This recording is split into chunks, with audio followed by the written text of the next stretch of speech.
Here's SpongeBob being an icon in his own show.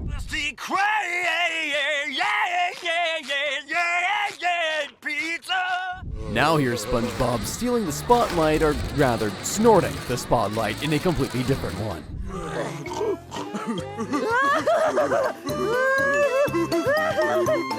When you're the most popular kids' cartoon character of all time, you're guaranteed to pop up in different shows more times than Squidward wants to be on the cover of Fancy Living Digest. So how many shows is SpongeBob hiding in? Let's find out, starting with the other 5 yellow icons of America, The Simpsons. While they've mentioned SpongeBob an awful lot over the last 37 seasons, You are here to be sacrificed to an evil god, the ocean depths. SpongeBob! this yellow cube with holes has only physically appeared 8 times so far. In She Used to Be My Girl, Lisa befriends a glamorous, successful news anchor named Chloe Talbot. As Marge also wanted to pursue journalism but ended up a housewife on a street that smells like pee, she can't help but feel a little jealous of her old friend. And if you add a glass or 2 of wine into the equation, she becomes more jealous than Plankton is of crabs. Ladies, there's no need to fight over me. No one's fighting over you. Oh, well then carry on. After covering up her black eye, Marge bans Lisa from going to the women's conference with Chloe. However, the 8-year-old sneaks away in the middle of the night and hides in the trunk of her favorite journalist's car. Suddenly, Springfield volcano starts to erupt. Didn't even know they had a volcano, but okay. Unaware that a child is hiding in her car, Chloe goes to cover the dangerous story. Now, if you think Lisa seemed scared in this scene,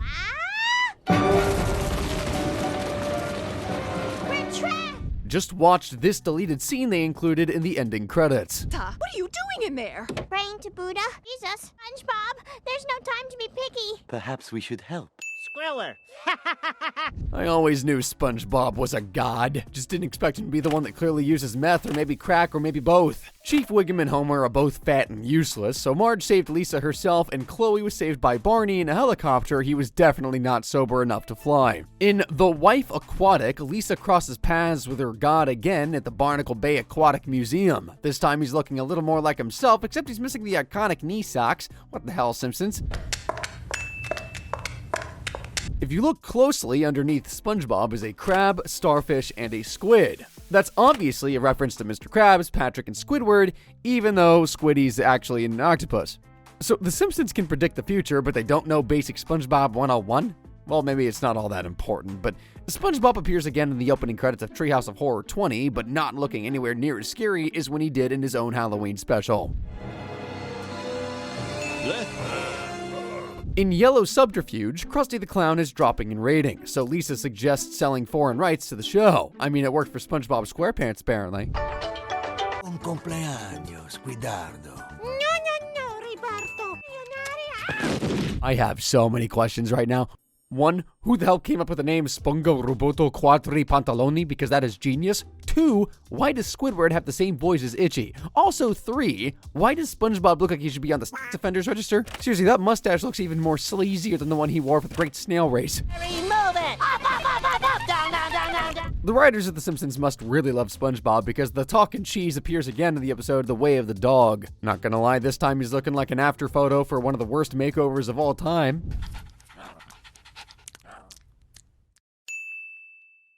The animators didn't even try with this one, guys. Like, the hideous color scheme and Elmo nose I can forgive, but at least give my guy SpongeBob some eyelashes. You all know how much he loves makeup. Mascara I could borrow?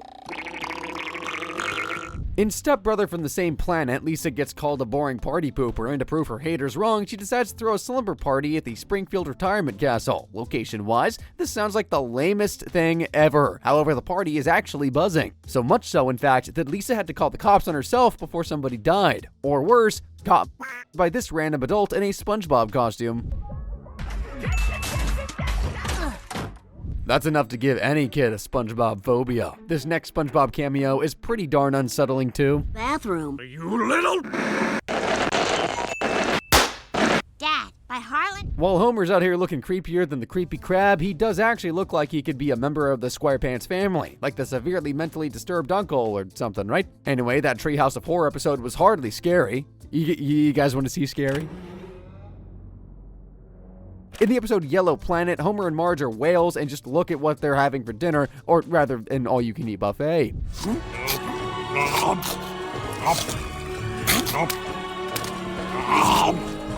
Seafood tower.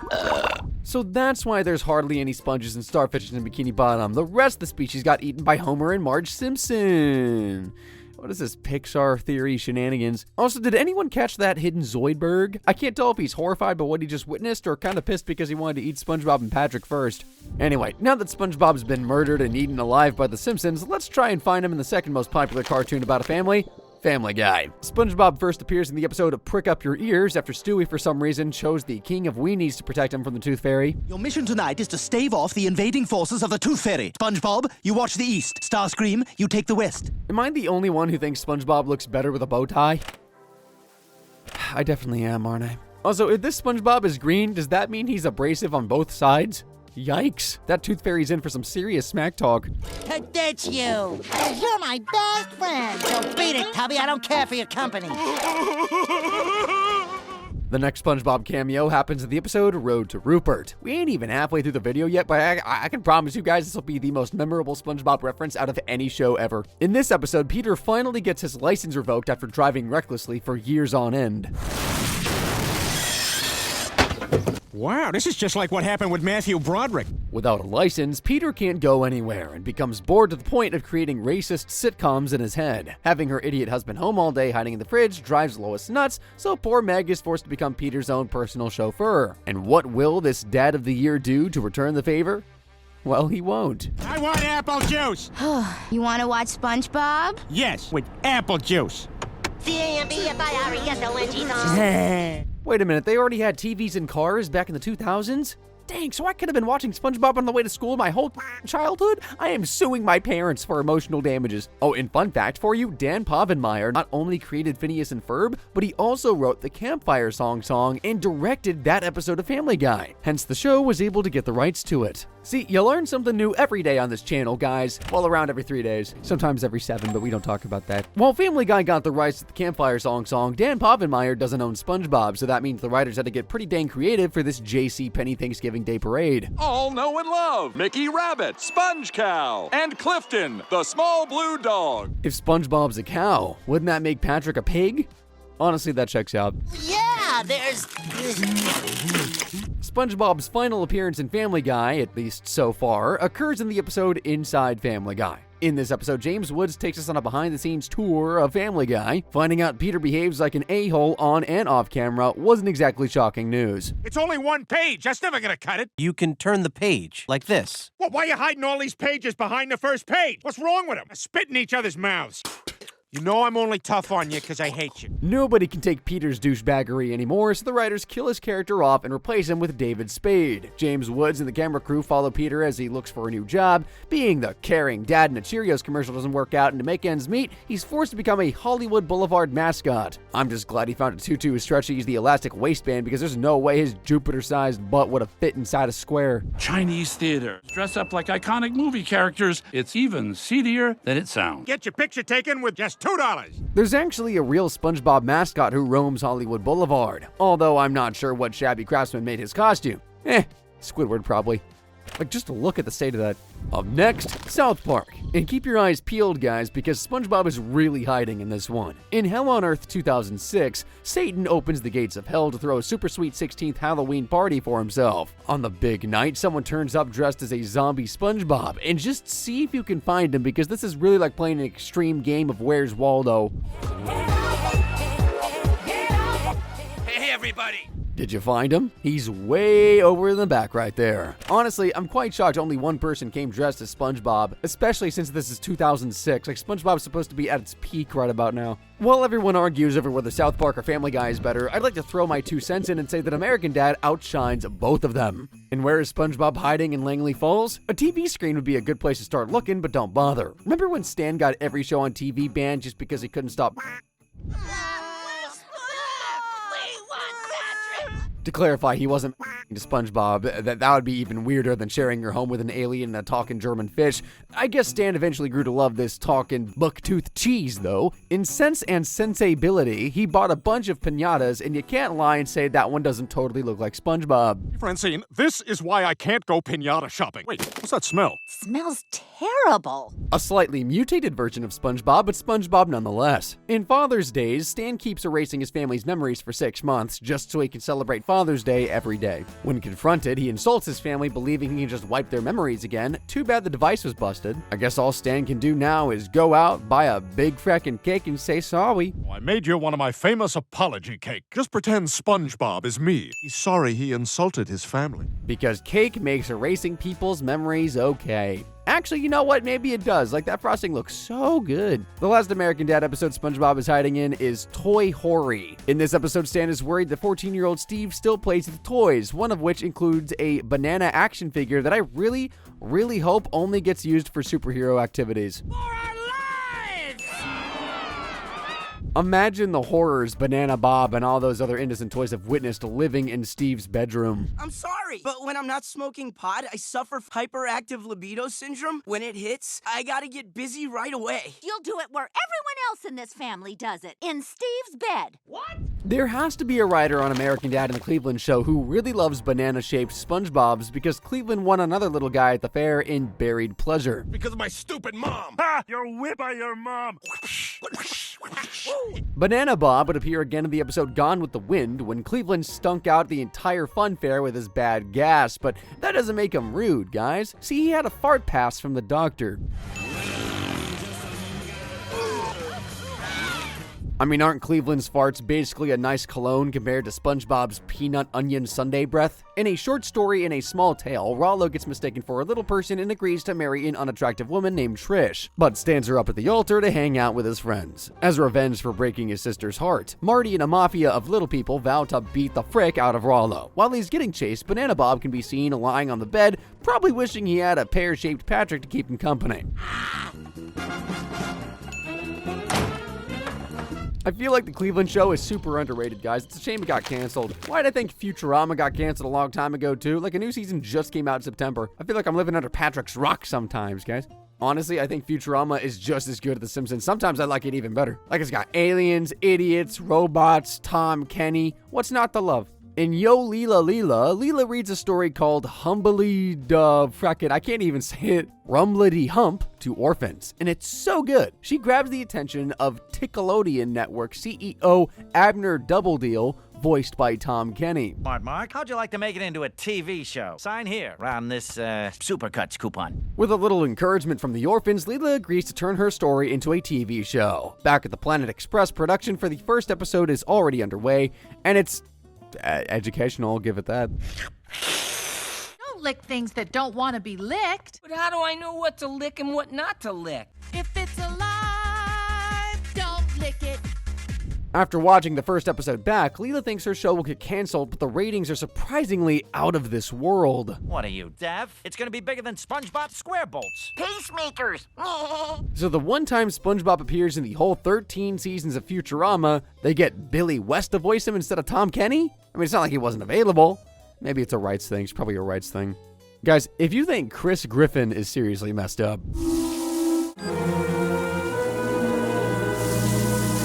allow me to introduce you to his voice actor, Seth Green, and a little show he created called Robot Chicken. Where are we going? I need your softness.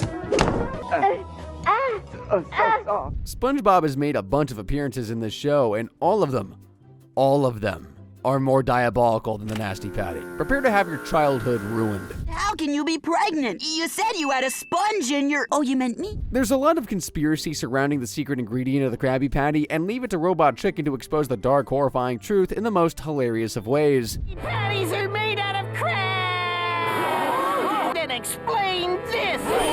Tattoo! You little yellow bastard. Honestly, this impression of Mr. Krabs is pretty spot on. And I don't know why Squidward's laughing, because SpongeBob's just discovered the secret ingredients in the sides, too. Those calamari rings are squid! And your chicken of the sea salad, chicken of the sea is tuna! While watching Krabs get his butt beat in, SpongeBob says he's glad nothing disgusting ever happens to a sponge. Yeah, I think you guys probably all know where this sketch is heading. You just gotta scrub deep within your rolls of fat, and we're done. These sketches might be the funniest things I've seen all year, and while this last one doesn't feature SpongeBob, I'd be more criminal than the Tattletale Strangler if I didn't show it to you. Yes, it thinks it left the oven on. Don't know about you guys, I'm fresh out of eye bleach, so let's move away from these disgusting adult shows and try to find SpongeBob in kids' TV. First up, The Amazing World of Gumball. You may as well cancel your next checkup at the eye doctor for this one. Just try and find SpongeBob in this scene. It is like the ultimate eye test. Idiots! Gosh darn you! Haven't found him? Okay, I'll give you the answer. If you look real close behind Darwin's and Ananias' heads, you can actually see the cover of the video game Creature from the Krusty Krab. That game was almost as incredible as my eyesight. What can I say? I've been gifted with even better vision than... Kidding, I'm actually as blind as old man Jenkins. I got like one vision. Is that how that works? I just read about that reference in the Encyclopedia SpongeBobia. Not sponsored, but I'd love to be. So, you'd usually expect to see a hidden Mickey in Disney shows, right? Well, since Phineas and Ferb was created by Dan Povenmire, who also worked on SpongeBob, I'd honestly be pretty darn pissed if he didn't sneak in at least one hidden reference. In Summer Belongs to You, Phineas and the gang are trying to travel the world in one day, but get stranded on a deserted island. You're gonna lose. You do realize that you're stranded on this island too, right? I don't care. I'm winning. For the first time ever, Phineas panics and starts frantically digging in the sand looking for anything to build with. Look, a sponge and a starfish. There's gotta be something we can make out of this. Oh no. Creating the greatest TV show of all time would have definitely got Phineas off the island and straight into the Emmys. But I mean, when is he ever going to win one of those, am I right? In the end, everyone got home by hopping on a giant paper airplane made from Ferb's map. While SpongeBob's never popped up in any other Disney Channel shows, as the undisputed king of Nickelodeon, he's been mentioned countless times across sister shows despite only physically appearing 4 times. You guys remember CatDog? That show about the conjoined cat and dog? Tom Kenny voiced Dog, and Winnie the Pooh, aka Tim Cummings, voiced Cat. Talk about iconic. It's a swell day, isn't it, Cat? Yes, Dog, my friend. It's a good day to be alive. In the episode Cliff's Little Secret, CatDog bumps into their bully Cliff at the movie theater and hides behind a wall to avoid getting beaten up again. Now, if you look at the wall right behind them, you can basically see what SpongeBob would look like if he chewed Willy Wonka's botched gum. What's Cliff doing all by himself? Let's find out. Hey, Cliff! What are you doing all by yourself? Strangely, this episode aired all the way back in 2000, so nobody had any idea a SpongeBob SquarePants movie would even be happening 4 years later. Not sure why they decided to draw him in purple, though. He's really out here looking like one of those pretty patties. Purple is my favorite color. This isn't half bad. Hey, world! If you're way too young to have ever seen CatDog, then I'm guessing you've seen The Loud House. I don't know, as a grown man, I don't keep up with the kid shows of today. Well, unless it's to watch new SpongeBob and then immediately turn around and complain about it. But I do know, in the pilot episode, Lincoln is super excited to watch a scary show called Left in the Dark on TV. But then he remembers the one thing standing in his way. Or rather, the 10 things standing in his way. There's no way you're going to get to watch your favorite show. And you'd be right. Every Sunday at 8, it's the same thing. Did you catch that? For a split second, a yellow sponge and a pink starfish appeared on the TV. Obviously a reference to SpongeBob and Patrick. And I really hate how they swapped their teeth around. Also, why are they both cross-eyed? Perhaps a way for them to avoid copyright? Oh wait, The Loud House is a Nickelodeon show, my bad. What? Why was I getting Cartoon Network vibes from it though? They don't even exist no more. At least on the website. Doesn't? Rip Cartoon Network, that is like a whole generation. You feeling old yet? No, just me? Okay, great. But please, for the love of everything, please tell me you know this next show. Smile. Fine. Perfect. Wonderful. If you didn't immediately recognize the voice, this is Ned's Declassified School Survival Guide, a true Nickelodeon classic, but definitely not as goat as Zoe 101. Why am I mentioning Zoe 101? No reason really. I just think the theme song should become our national anthem, that's all.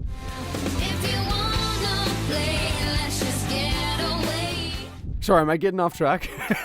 Back to cartoons SpongeBob is hiding in. In the pilot episode for Tales of the Teenage Mutant Ninja Turtles, 2 guests at the costume party can be seen dressed as SpongeBob and Patrick. Love that. Forgot my phone. Very chill. Excuse me, okay? You might want to take that off. Not the most interesting cameo, but the kids still get 10 out of 10 points for effort. Seriously, they've even got fishnets. And don't you dare say that's not an accurate accessory.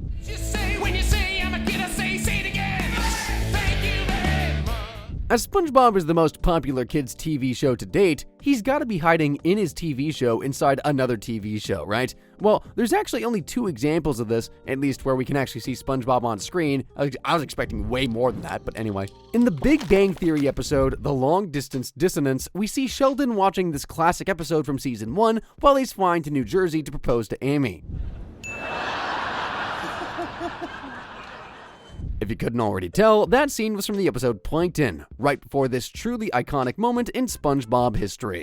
You mediocre clarinet player. Mediocre? Your sniveling creations are worth less than a protozoan's waste. In the 6 Feet Under episode You Never Know, another classic, No Weenies Allowed appears on the TV when Federico returns home from work. Could you please turn that damn thing down? The guy works as a restorative artist, i.e. he does makeovers for the dead. After spending hours patching up a mutilated body, I guess the last thing you'd want to hear is SpongeBob trying to karate chop the living frick out of Sandy. And well folks, after patty flipping our way through 15 different shows, we found a grand total of 31 hidden SpongeBobs, or cameos. At this point, he's the cartoon hide-and-seek champion of the world. Want to see more crazy videos like this one, guys? Oh my, holy, did you guys hear that? Holy frick, I'm hitting puberty again! I'll be honest with you guys, I do a lot of these voice cracks on purpose. That one was not on purpose at all. I need to take a nap. Anyway, as I was saying, if you want to see more crazy videos like this one, click the link on screen right now. Like the video if you liked it. Leave a comment down below what your favorite fish is, I guess. And as always, guys, thank you very much for watching.